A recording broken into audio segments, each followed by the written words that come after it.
For the design of the Great Protector, what would you give it on a scale of 0 to 10 for design? I like the overall design. I just didn't think it was this grandiose dragon that was described as the Great Protector and as something that, like, they were showing like little drawings of it throughout the movie.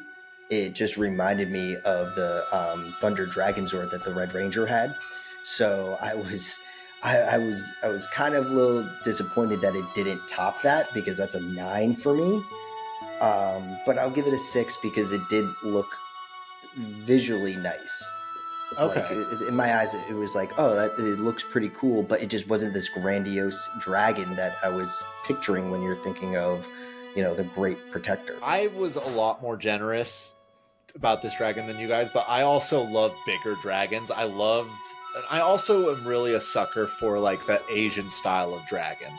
Yeah. And I feel like, with the exception of Spirited Away, this is my favorite depiction of an Asian style dragon. I like that it doesn't have wings, and I love how much detail they put into the scales. I know that's going to be more special effects, but I gave it an 8. 8 is great.